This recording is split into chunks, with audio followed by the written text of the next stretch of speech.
दुनिया का सबसे भूतिया स्कूल कौन सा है, और आज आप इस पूरी दुनिया की सबसे पहली रिकॉर्ड की गई आवाज को सुनने वाले हैं। साथ ही साथ दोस्तों आज आप एक ऐसी वीडियो क्लिप को देखने वाले हैं जिसे देखिए पूरी तरीके से साफ हो गया था कि सन पर भी पृथ्वी की तरह भूकंप आते हैं। ऐसे दिमाग को चकरा देने वाले रैंडम एंड इंटरेस्टिंग फैक्ट्स को जानने के लिए ट्रिपल फैक्ट सीरीज का एपिसोड लास्ट तक जरूर देखिएगा। Fact number 15। दोस्तों इस सीरीज में मैंने आपको ये बताया था कि मून पर भी पृथ्वी की तरह भूकंप आते हैं जिनको कि मून क्वैक के नाम से जाना जाता है।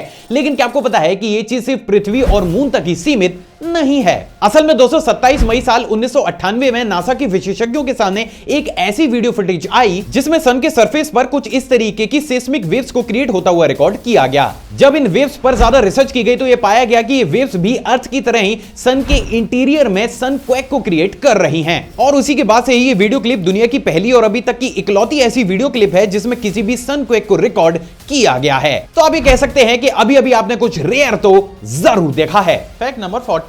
क्या आपको पता है कि 25 मार्च 1983 को जब माइकल जैक्सन के द्वारा इस पूरी दुनिया के सामने सबसे पहली बार मून वॉक को परफॉर्म किया गया था तो उसे देख लोग कायल हो गए थे। लेकिन क्या आपको पता है कि माइकल जैक्सन की इस मून वॉक की दीवानगी सिर्फ हम ह्यूमंस तक ही सीमित नहीं है। मिली है पिपरा मेंटालिस बर्ड से, जो कि यूजुअली मैक्सिको, कोलंबिया और कोस्टारिका में पाई जाती है। और आप ये जानकर हैरान हो जाएंगे कि ये बर्ड फीमेल बर्ड्स को अपनी तरफ अट्रैक्ट करने के लिए किसी भी पेड़ की एक डाल के ऊपर बैठकर एक बेहद ही अमेजिंग मून वॉक को परफॉर्म करती है। तो देर किस बात की है, चलिए हम और आप मिलकर देखते हैं इस अमेजिंग नेचुरल मून वॉक को। दोस्तों अभी आपकी स्क्रीन पर आपको जो मून वॉक दिख रही है उसको पिपरा मेंटालिस मून वॉक के नाम से जाना जाता है, जिसमें आप बेहद ही साफ तौर से ये देख सकते हैं कि ये बर्ड कितने अमेजिंग वे में एक मून वॉक जैसी डांस फॉर्म को नेचुरली परफॉर्म करती है। तो ये बर्ड और इसका ये डांस अपने आप में लाजवाब जरूर है। Fact number 13। क्या आपको बताया कि साल 1996 में जापान के अंदर पोकेमॉन गेम में लेवेंडर टाउन को इंक्लूड किया गया था। लेवेंडर टाउन बेसिकली एक फिक्शनल विलेज था जिसमें प्लेयर्स को घोस्ट पोकेमॉन्स को खत्म करना होता था। और इसीलिए इस गेम के इस सेक्शन को और ज्यादा इंटरेस्टिंग बनाने के लिए इसके बैकग्राउंड में हाई फ्रीक्वेंसी बाइनॉरल बीट्स को इंक्लूड किया गया। लेकिन ये बीट्स इतनी ज्यादा इंटेंस थी कि जब भी कोई भी प्लेयर इस गेम को काफी लंबे समय तक खेलता था तो उसका ब्रेन खुद को ही अलग तरीके से रिवायर करने लगता था, जिसके चलते हुए प्लेयर का ब्रेन खुद को ही हार्म पहुंचाने के लिए उस इंसान को उकसाता रहता था। साथ ही साथ जितने भी मैच्योर इंसान इस गेम को खेला करते थे उन्हें नोज ब्लीडिंग और वीक इम्यून सिस्टम जैसी परेशानियां होने लगी। और ये चीज कितने बड़े स्केल पर थी इसका अंदाजा आप सिर्फ इसी चीज से लगा सकते हैं कि साल 1996 में 200 से ज्यादा जापानीज बच्चों ने सिर्फ इस गेम की म्यूजिक की वजह से ही खुद को खत्म कर लिया था। और जापान में उसी समय लेवेंडर सिंड्रोम नाम की एक डिसीज ने भी जन्म लिया था। तो ये तो बात हो गई उस अजीब से गेम की। अब बात करते हैं उन बाइनॉरल बीट्स की। एंड डोंट वरी, मैं आपको यहां पर सिर्फ वही पार्ट प्ले करके सुनाऊंगा जो कि आपके लिए पूरी तरीके से सेफ है।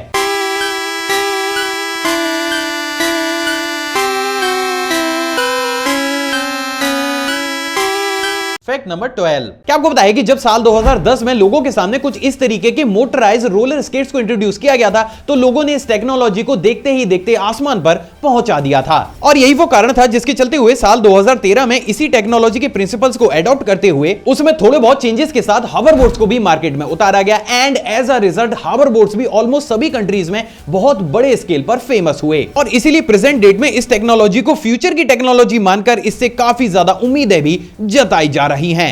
तो आज मैं कुछ भी नहीं बोलूंगा बल्कि सीधा आपको लेकर चलूंगा साल 1944 में। असल में दोस्तों साल 1944 में एक अमेरिकन इन्वेंटर टॉम हैनकॉक्स के द्वारा वर्ल्ड वॉर सेकंड में यूएस सोल्जर्स के लिए कुछ इस तरीके की दुनिया के सबसे पहले मोटराइज रोलर स्केट्स को बनाकर तैयार किया गया था। लेकिन उस समय इस टेक्नोलॉजी को इतना ज्यादा सीक्रेट रखा गया था कि साल 1944 में ना ही इसकी कोई भी इमेज को लीक किया गया और ना ही इसकी किसी भी वीडियो क्लिप को। लेकिन उसके बाद साल 1962 में टॉम के द्वारा सबसे पहली बार दुनिया के सामने इन मोटराइज रोलर स्केट्स को लाया गया। जैसा कि अभी आप अपनी स्क्रीन पर देख ही सकते हैं। यहाँ पर दोस्तों सबसे ज्यादा अमेजिंग बात यह थी कि इन रोलर स्केट्स को कुछ इस तरीके से डिजाइन किया गया था कि एक सिंगल इंसान के साथ साथ दूसरे इंसान को भी कुछ इस तरीके से कैरी कर सकते थे। लेकिन क्योंकि ये पेट्रोल से चला करते थे प्लस इनका कंट्रोलर भी काफी ज्यादा नीचे हुआ करता था तो इनको चलाने वाला इंसान कभी भी कंफर्टेबली इनको चला ही नहीं पाता था। और यही वो कारण था जिसके चलते हुए इस टेक्नोलॉजी को ठंडे बस्ते में डाल दिया गया। और आज हम इसी टेक्नोलॉजी के प्रिंसिपल्स को एडॉप्ट करके हॉवरबोर्ड और रोलर स्केट्स बनाकर लोगों के सामने उनको फ्यूचर की बताकर पेश कर रहे हैं। Fact number 11। क्या आपको पता है कि स्पेस पूरी तरीके से साइलेंट है? असल में दोस्तों स्पेस एक वर्चुअल वैक्यूम है और वैक्यूम में साउंड वेव्स ट्रेवल नहीं कर सकती क्योंकि वहां पर कोई भी ऐसा मॉलिक्यूल या पार्टिकल नहीं होता है जिसको साउंड वेव्स वाइब्रेट करा सके। And as a result space में पिन ड्रॉप साइलेंस होता है। लेकिन एक्सेप्शंस हर जगह मौजूद होते हैं और उसी की तर्ज पर ही अगर किसी ऐसे इंस्ट्रूमेंट को बना लिया जाए जो स्पेस में प्लाज्मा वेव्स को छोड़े तो स्पेस में मौजूद प्लैनेट्स, स्टार्स और एस्टेरॉइड से भी स्पेस में वाइब्रेशन को पैदा किया जा सकता है। और अगर उस वाइब्रेशन को किसी भी ह्यूमन हियरिंग फ्रीक्वेंसी जो कि यूजुअली 20 से लेकर 20,000 हर्ट्ज तक की होती है उसके बीच रिकॉर्ड किया जाए तो एक्चुअली हम स्पेस की आवाज को भी सुन सकते हैं, या यूं कहूं कि सुनने भी वाले हैं। फैक्ट नंबर 10, जैसा कि हम सभी जानते हैं कि थॉमस अल्वा एडिसन के द्वारा साल 1877 में पूरी दुनिया के सबसे पहले फोनोग्राफ को बनाकर तैयार किया गया था और इस फोनोग्राफ में आवाज को रिकॉर्ड भी किया जा सकता था और बाद में सुना भी जा सकता था। लेकिन क्या आपने कभी सोचा है कि दुनिया के सबसे पहले फोनोग्राफ में किस आवाज को रिकॉर्ड किया गया था? एंड मोस्ट इंपॉर्टेंट, क्या आपने इसे कभी सुना है? असल में दोस्तों बहुत ही कम लोगों को ये मालूम होगा, लेकिन इसके इन्वेंशन के बाद सबसे पहली बार एडिसन ने ही अपनी आवाज में Mary had a little lamb words को बोलकर अपनी ही आवाज में रिकॉर्ड किया था। तो ये तो बात हो गई ज्ञान की, लेकिन इस चैनल पर ज्ञान से ज्यादा रेयर क्लिप्स चलती हैं और उसी की तर्ज पर ही दोस्तों आज मैं आपको कुछ इंटरेस्टिंग सुना ही देता हूं। तो आप ये कह सकते हैं कि अभी अभी आपने दुनिया की सबसे पहली ऐसी आवाज को सुना है जिसको रिकॉर्ड करके वापस प्लेबैक भी किया जा सकता था। फैक्ट नंबर 9, दोस्तों ये दुनिया अजीबोगरीब प्रथाओं से भरी हुई है और उसी की तर्ज पर ही क्या आपको पता है कि साउथ कोरिया के एक ट्रेडिशन के अनुसार सभी ग्रूम्स को शादी से पहले एक टेबल पर लेटाकर उनके पैरों पर बैम्बू स्टिक से काफी तेज और बार बार हिट किया जाता है।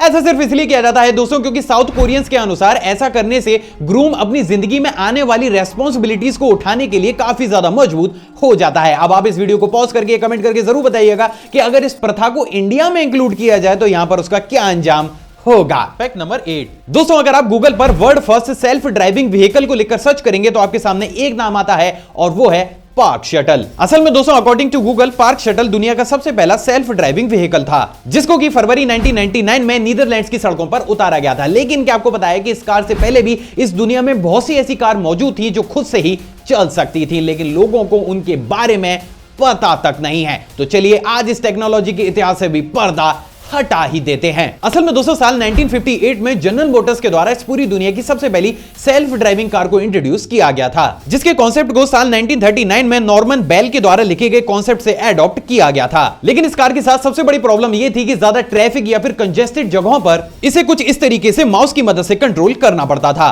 अब दोस्तों बात अगर दुनिया की सबसे पहली फुली सेल्फ ड्राइविंग कार की जाए तो उसे साल 1969 में यूके में बनाकर तैयार किया गया था, जैसा कि अभी आप अपनी स्क्रीन पर देख ही सकते हैं। लेकिन क्योंकि यूके गवर्नमेंट के द्वारा इस कार को कभी भी सड़कों पर चलने की इजाजत नहीं दी गई तो इसे कभी भी दुनिया की सबसे पहली सेल्फ ड्राइविंग कार होने का दर्जा हासिल हुआ ही नहीं। इसके बाद साल 1992 में सी मैलन यूनिवर्सिटी पेंसिल्वेनिया के कुछ स्टूडेंट्स के द्वारा उस समय तक की सबसे ज्यादा सटीक सेल्फ ड्राइविंग टेक्नोलॉजी को बनाकर तैयार किया गया था जिसे उनके द्वारा एक मिलिट्री ट्रक में भी इंस्टॉल किया गया था। बट अनफॉर्चुनेटली उन स्टूडेंट्स ने कभी भी इस टेक्नोलॉजी को पेटेंट कराया ही नहीं और ये सारा ही क्रेडिट आकर गिरा पार्क शटल की झोली में और उसी के साथ ही पार्क शटल इस पूरी दुनिया का सबसे पहला सेल्फ ड्राइविंग व्हीकल भी बन गया। लेकिन हकीकत में इस टेक्नोलॉजी की सच्चाई कुछ और ही है और मोस्ट इंपॉर्टेंट आप अब उस सच्चाई को जानते भी हैं। फैक्ट नंबर 7, क्या आपको बताया कि अभी हाल ही में की गई एक स्टडी से बात पूरी तरीके से साफ हो चुकी है कि जब भी कोई भी एंट ऊंचाई से नीचे की तरफ गिरती है तो वो अपनी पूरी ही बॉडी की शेप को एक बॉल की शेप में कन्वर्ट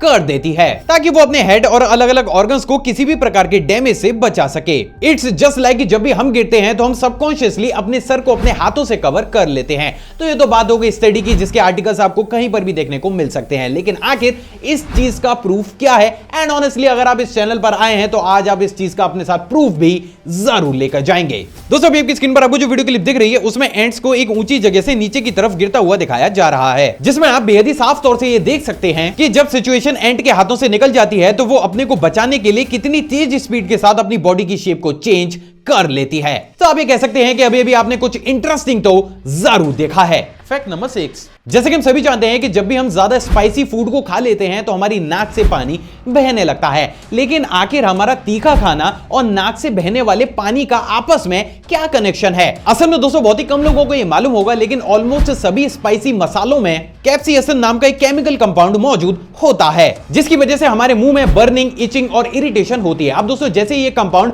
हमारे मुंह में जाकर बहुत बड़े स्केल में रिएक्शन करता है तो हमारी बॉडी का डिफेंस मैकेनिज्म ट्रिगर हो जाता है और वो वो हमें इस बर्निंग या फिर इरिटेशन से बचाने के लिए बहुत बड़ी तादाद में बॉडी को म्यूकस बनाने का ऑर्डर देता है, ताकि वो इस कंपाउंड की रिएक्शन को या तो स्लो डाउन कर सके या फिर पूरी ही तरीके से खत्म कर सके। और यही वो कारण है जिसके चलते हुए इस प्रोसेस के दौरान हमारे मुंह में लार भी बहुत बड़े अमाउंट में बनती है। एंड इन द लास्ट जब म्यूकस की क्वांटिटी हमारे फेस के ऑर्गन्स की होल्डिंग कैपेसिटी से ज्यादा हो जाती है तो वो हमारे नाक के थ्रू बाहर आने लगता है। सो आई थिंक आज आप इसके पीछे की साइंस भी समझ गए होंगे। Fact number 5। दोस्तों सीरीज में मैंने आपको बेहद ही रेयर वीडियो क्लिप्स तो दिखाई हैं और अपनी इसी परंपरा को आगे ले जाते हुए आज मैं आपको दुनिया की सबसे पहली ऐसी रिकॉर्ड की गई वीडियो फुटेज दिखाने वाला हूं जिसमें किसी भी मेटल के दो एटम्स को बॉन्ड बनाता हुआ और तोड़ता हुआ फिल्माया गया था। दोस्तों अभी आपकी स्क्रीन पर आपको जो वीडियो क्लिप दिख रही है उसे यूके की नॉटिंघम यूनिवर्सिटी में शूट किया गया था और इसे दुनिया की सबसे पहली ऐसी वीडियो क्लिप भी माना जाता है जिसमें किसी भी दो मेटल्स के एटम्स को बॉन्ड बनाते हुए और तोड़ते हुए फिल्माया गया था। एंड बिलीव मी इस वीडियो क्लिप को काफी ज्यादा रेयर भी माना जाता है। Fact number 4। क्या आपको पता है कि ईरान में मौजूद हर्मुज आइलैंड को ब्लडी आइलैंड या फिर रेड आइलैंड के नाम से भी जाना जाता है। असल में दोस्तों इस आइलैंड के आसपास का पानी कुछ इस तरीके से अपने आप ही रेड कलर में कन्वर्ट हो जाता है और यही वो कारण है जिसके चलते हुए इसे ईरान के फेमस टूरिस्ट प्लेसेस में से भी एक प्लेस माना जाता है। लेकिन आखिर ऐसा क्यों होता है? असल में दोस्तों इस आइलैंड की सैंड में बहुत बड़ी तादाद में आयरन ऑक्साइड मौजूद होता है और यही आयरन ऑक्साइड इस आइलैंड की सैंड को कुछ इस तरीके की अजीब सी रेडिश भी देता है और इसी सैंड की वजह से ही इस आइलैंड के आसपास का पानी हमें कुछ इस तरीके से रेड या फिर पिंक कलर का दिखाई देता है और यही चीज इस आइलैंड को काफी ज्यादा अमेजिंग भी बनाती है। क्या इस फैक्ट से पहले आप इस आइलैंड के बारे में जानते थे? कमेंट करके जरूर बताइएगा। Fact number 3। दोस्तों इस सीरीज या फिर अलग अलग वीडियोस में आपने गिनीज बुक ऑफ रिकॉर्ड के बारे में तो जरूर सुना होगा। आज जो भी नया रिकॉर्ड बनता है उसको इस बुक में इंक्लूड किया जाता है। लेकिन क्या आपने कभी सोचा है कि आखिर किसी भी इंसान को यह आइडिया क्यों आया कि इस प्रकार की भी एक बुक होनी चाहिए जिसमें हर तरीके के रिकॉर्ड्स को दर्ज किया जाए? नहीं पता? तो चलिए आज मैं आपको इतिहास के पन्नों में लेकर चलता हूं। असल में दोस्तों ये कहानी शुरू होती है नवंबर 1951 में जब गिनीज ब्रेवेरी के मैनेजिंग डायरेक्टर सर ह्यू बीवर आयरलैंड में शिकार पर निकले और उसी बीच उनके और उनके ग्रुप मेंबर्स के बीच ये बहस छिड़ गई कि यूरोप की सबसे तेज स्पीड से उड़ने वाली बर्ड कौन सी है। एंड बिलीव मी उन सभी लोगों के द्वारा बहुत सी बुक्स पढ़ने के बाद भी किसी को भी उस बर्ड के बारे में कोई भी ऑथेंटिक इंफॉर्मेशन मिली ही नहीं। और तभी बीवर को आइडिया आया कि क्यों ना एक ऐसी बुक को पब्लिश किया जाए जिसमें इंसानों के द्वारा या फिर एनिमल्स के द्वारा बनाए गए सभी रिकॉर्ड्स को दर्ज किया जाए और उसी की तर्ज पर ही 27 अगस्त साल 1955 में गिनीज बुक ऑफ रिकॉर्ड की सबसे पहले एडिशन को ग्रेट ब्रिटेन में पब्लिश किया गया। सो फाइनली अब आप इस बुक की असली सच्चाई भी जानते हैं। Fact number 2। क्या आपको बताया कि इस दुनिया में पाए जाने वाला पैंथर कमीलियन अपनी बॉडी के कलर को सभी विजुअल कलर्स में with in 3 to 4 second convert कर सकता है और यही चीज इसको दुनिया के सबसे ज्यादा फास्ट कलर चेंजिंग कमीलियंस में से भी एक कमीलियन बनाती है। लेकिन क्या आपने कभी सोचा है कि आखिर एक गिरगिट इतनी तेज स्पीड के साथ अपनी बॉडी के कलर को चेंज कैसे कर लेता है? नहीं तो चलिए आज मैं आपको कुछ इंटरेस्टिंग साइंस भी बता ही देता हूं।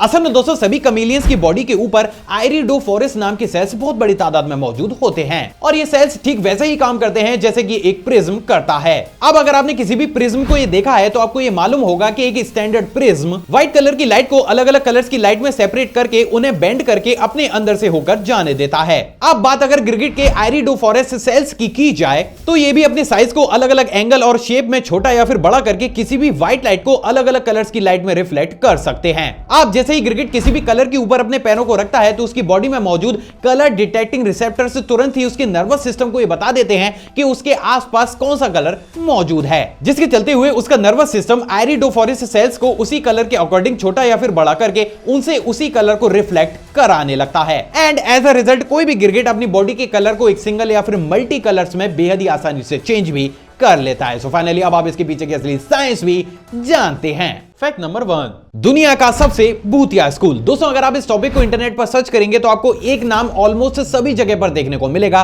और वो है गेटिसबर्ग स्कूल या फिर कॉलेज, क्योंकि दोस्तों इसकी स्थापना एक स्कूल के तर्ज पर की गई थी लेकिन आगे चलकर इसे कॉलेज में कन्वर्ट कर दिया गया। असल में दोस्तों इस कॉलेज को साल 1832 में बनाकर तैयार किया गया था और उसी के बाद से ही ये कॉलेज लोगों के बीच काफी ज्यादा फेमस भी हो गया था। लेकिन आगे चलकर साल 1861 में अमेरिका में सिविल वॉर छिड़ गई, जिसके चलते हुए इस कॉलेज को बंद करके एक टेम्परेरी हॉस्पिटल में कन्वर्ट कर दिया गया, जिसमें युद्ध में घायल हुए सोल्जर्स का इलाज किया जाता था। अब दोस्तों, जैसे कि हम सभी जानते हैं कि अमेरिकन सिविल वॉर बहुत बड़े स्केल पर हुई थी और यही वो कारण था जिसके चलते हुए इस कॉलेज ने उस टाइम पीरियड के दौरान लगभग 46,000 से लेकर 51,000 कैजुअलिटीज को फेस किया था। इसके बाद साल 1865 में सिविल वॉर के खत्म हो जाने के कुछ दिनों के बाद इस कॉलेज को दोबारा से ऑपरेशन में लिया जाने लगा। लेकिन उसके बाद से ही वहां के स्टूडेंट्स ने समय समय पर यह रिपोर्ट किया कि उन्हें अक्सर सोल्जर्स की मार्च की आवाजें सुनाई देती हैं। साथ ही साथ कॉलेज के अंदर अपने आप ही चेयर का गिरना या फिर अजीब सी क्रीपी आवाजें उन्हें अक्सर सुनाई देती थी। सिर्फ इतना ही नहीं,